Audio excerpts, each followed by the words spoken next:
Hi everybody, welcome to Missy's Imaginings. I thought I would just give a quick update on kind of what's been going on and why it's been a while to get this video up and going. So I've posted a couple little snippets here and there about my hand. I have something weird growing on the tendons and the wrist, or forming on here, that is restricting movement in my hand. So I can't flex my hand backwards without this activating something in here and here and up into my arm. So anyway, I'll try a little bit and then it gets to really hurting and I can't do anymore, and then it'll throb. And so yeah, it's taken a long time to do anything, and it's kind of the pits to be at home for so much time, and I can't do everything I want to do. So it's just like, so anyway, but I had the MRI today, so I spent, like an hour with my hand up behind my head, strapped down and sandbagged to keep it in place, and so while they took pictures, and so we'll see what's going to happen with that. I don't know, but because of that, I can only do a little bit at a time, and then it starts throbbing, or there's some things that it's like, okay, I'm not going to be able to do that. So that's why it's taken so long to get this ready for you, because I've only done little bits at a time.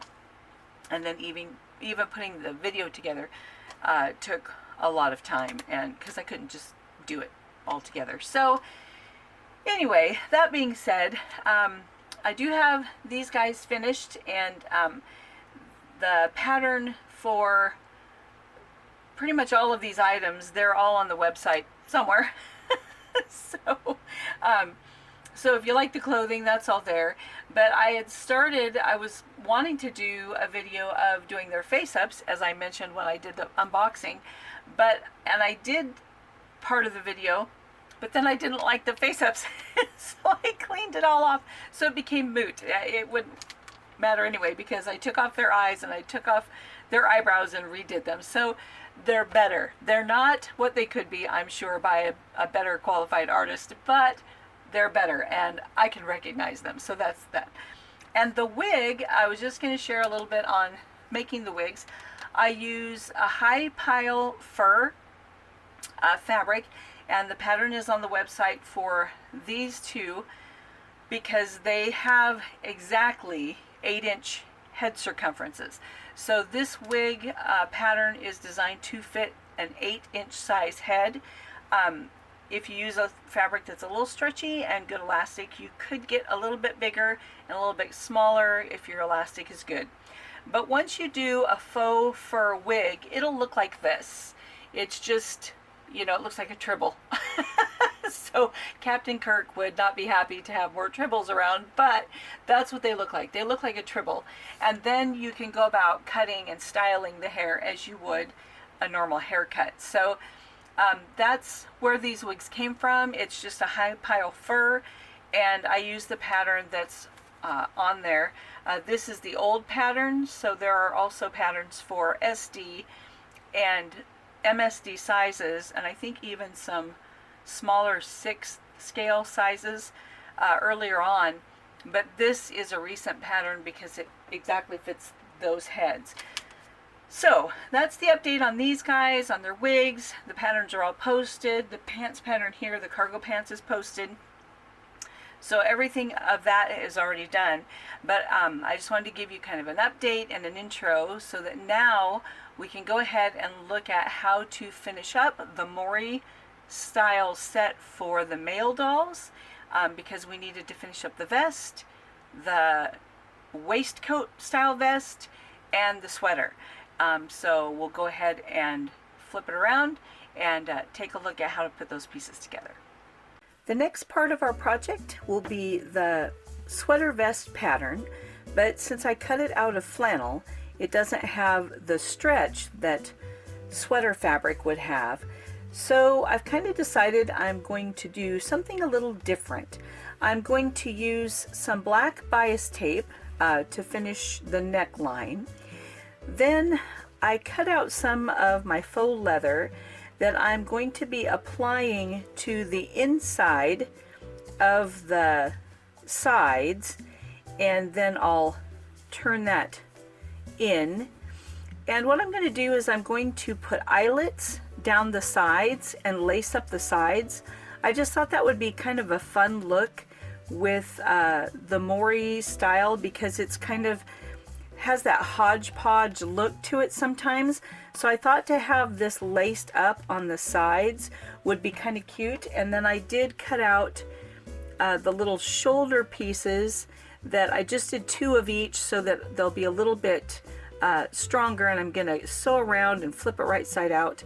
Then I'll attach that to the shoulders so it'll come over the front shoulder and have a snap. So it's gonna have the little tab that snaps.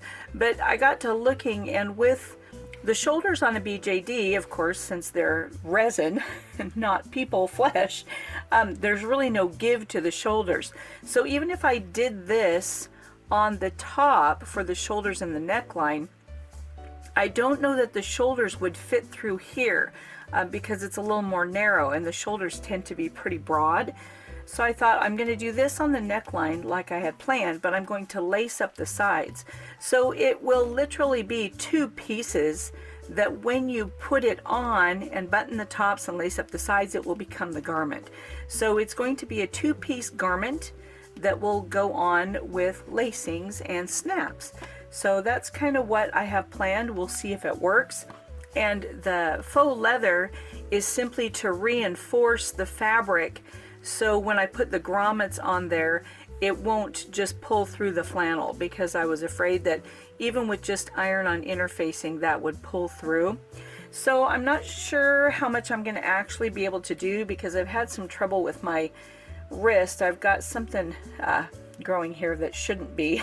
So I'm in the waiting game of the doctor and x-rays and all that. So I'm not sure how much I'll actually be able to get done, but I thought I would share the plan with you so that you kind of knew what I was going to do with this fabric, since it has no stretch. And so other than adding these to the sides to put the grommets in and finishing off the edges, that's pretty much all there is to it. You're just finishing all the edges of the fabric, because then it'll just go on as 2 pieces. So that's my plan, and we'll kind of see how it turns out. Here are the finished products. So the front looks like this. We'll move the back so we can maybe see the grommets. So I have 5 grommets on each side. I simply used the bias tape along the neck edge and turned it over just to give a little bit of reinforcement so that I could put the snaps on there, and then just hemmed all the way around. And then I inserted the faux leather inside here, and then that gave a little bit more substance for the eyelets. I will probably go ahead and take some of my fray check, and it looks like this, and go around the sewing part kind of close to each eyelet, if my thing will open. Looks like I've got kind of a mess. There we go. And just so that it doesn't fray, because when you punch the holes, then it does, you know, leave raw edges. So I'll probably just use a little bit of fray check close to those eyelet holes to make sure that doesn't unravel and come apart, because it does cut through the sewing there. And just kind of reinforce those on all 4 of the edges. Sorry about my wrist there. And so that's the front, what the front looks like, just real simple. And then I did put the snaps at the shoulders. Then on the back, I also used the black bias tape around the neck edge, and then just attached the little tabs since I'd already cut it out. So, and I did do 2 layers of fabric just to kind of help. And then there's buttons on the front, and then I went ahead and did the same thing with the eyelets on the edges. So when we put it together, here we go, then these will snap like so.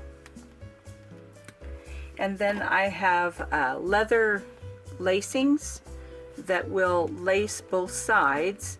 Once it's on the doll, I'll lace up the sides and then tie it at the bottom. And yeah, so I'm happy with how that turned out, just considering it's fabric that doesn't stretch. So we'll get it on the doll and see how it looks. And here is the finished vest.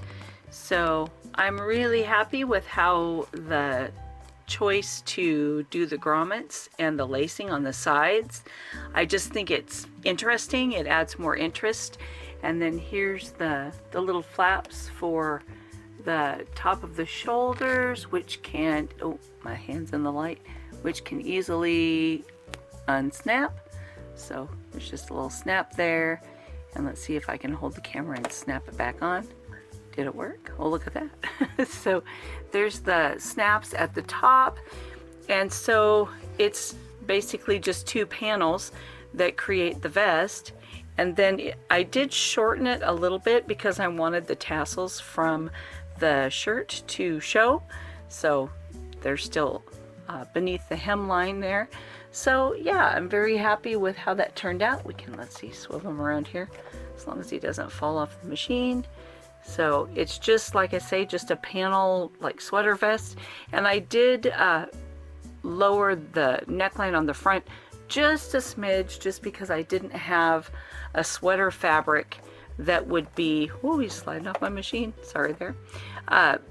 Because I knew this wouldn't stretch like a sweater fabric would. It would have more give in it when I did the neckline. So all in all, I'm very pleased. So there is the sweater vest. So it's time to move on to the second vest. For the second vest, it will be a lined vest. So I've laid out the fabric here so that when I flip it, you can kind of see how that would look. This will be the lining, and then this will be the outside, or it will be reversible. You can flip it the other way. And I don't think I'm going to put closures on this vest.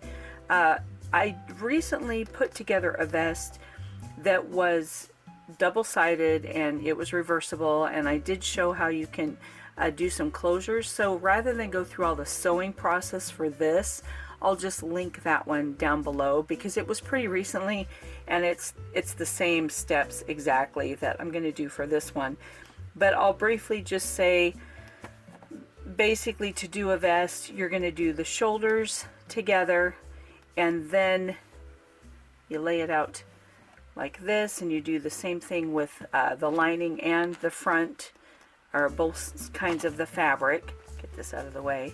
Then once the shoulders are put together, I like to top stitch them down on the seam allowance just to hold it in place, because then you're going to sew the armhole, and then so just the front around the neck down the front, and then the armholes, but you're not going to do the sides or the hemline.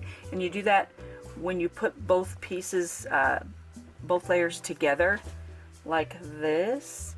So then once it's sewn together, you'll draw the fronts through the arm channel that's created by sewing around the neck and the front and the arms, and you'll take this and feed it through there when you flip it right side out. And then once it's right side out, then you'll start by taking the right sides of your fabrics and starting at the hem on the sides, go up to the arm, and then where that seam meets the lining, then you'll go back down, and that's how you put that together. And then the hem is done last. So anyway, that's kind of the steps for the vest. I know it's very vague, but I will link that other vest process in the description, and then I'll show you how this looks once we get it put together. Here is the finished vest. So this is the lining, and then the outside, and we'll swing around. Don't fall off, don't fall off. And then it has a curved hem in the back, just for more, I don't know, more interest, I guess. So I'm just trying to make sure he doesn't fall off the machine there. And then of course the tassels on the shirt still show beneath both the vests. And swing him back around.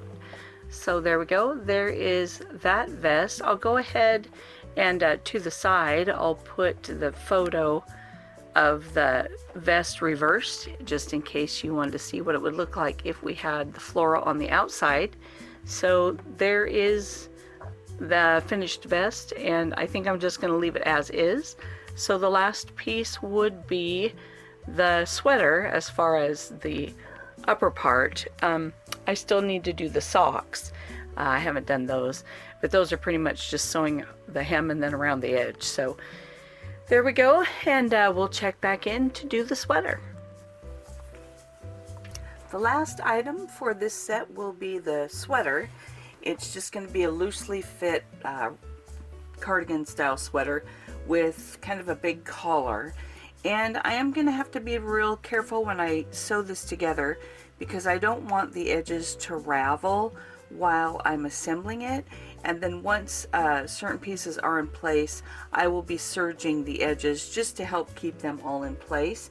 So if you don't have a serger, you might want to use your zigzag stitch to kind of finish things off.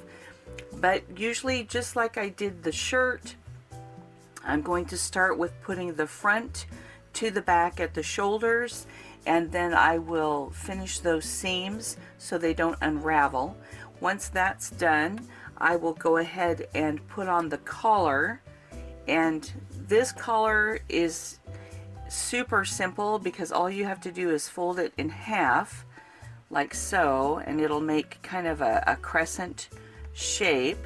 And then I'll match the raw edge to the raw edge of the neckline, match the center back, and just wrap it around and sew it on. So it's pretty easy. There's no facing or anything, and I'm just going to serge those edges after I get it put on. So that's pretty simple. And then the sleeves, of course, then we just open it up and put the sleeves in with right sides together, serge around that finished edge just like we did on the shirt, and then go from the wrist on the sleeves down the side seams and hem it. So it's really simple because we don't have all the facings and everything.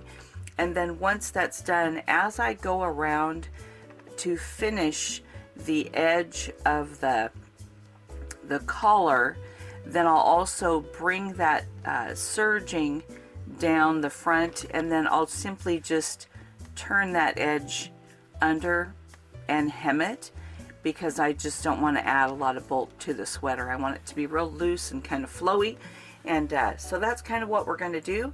So we'll go ahead and put that together, and then our outfit will be complete. Just a quick look at the collar is pinned on.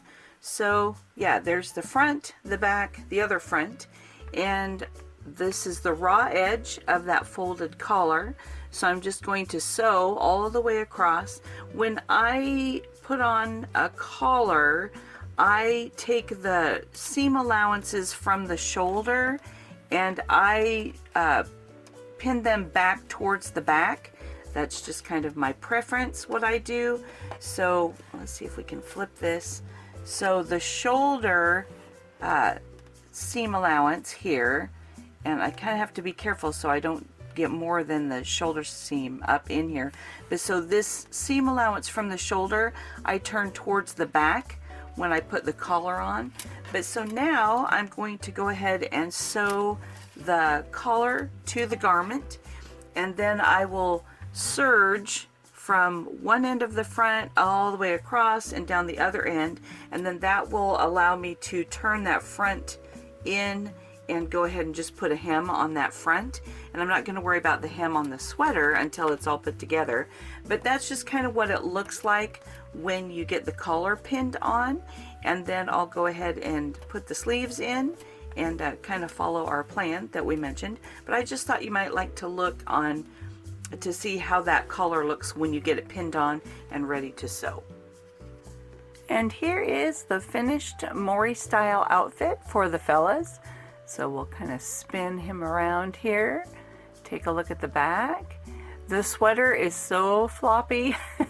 So it does have kind of floppy little ruffled hemlines too. It was interesting to work with. My serger machine is on a rolled hem setting, so it's very, very narrow, which I like for doll clothes.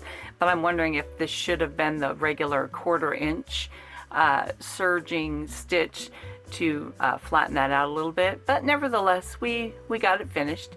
So there's the collar. As you can see, it just kind of forms a collar that narrows as it comes down to the front, and it's just an open sweater. And then inside the sweater we have the vest still turned to the floral side, and then the plaid vest, and then of course we have the shirt with the tassels. I did finish the socks, so he has his little socks on underneath the pants there, and then of course the hat. So there's the entire outfit. We'll spin him around here since we've finished the sweater. So that's how it looks when it's all done. I do like the palette. I'm very happy with the choices and how they turned out together. So hopefully it'll kind of give you some inspiration as you create your own set. And with the mix and match pieces, it just gives a lot of variety, because you could wear just the shirt and just the sweater, or just the shirt with just the regular waistcoat style vest, or you could get rid of the sweater and the vest and just use the sweater style vest. Yeah, so it just gives you lots of options. Also, you can just unroll the pants if you want a full-length pant. So yeah, it turned out really well. I'm really happy with it. So thanks for coming along, and we'll see you next time. Bye.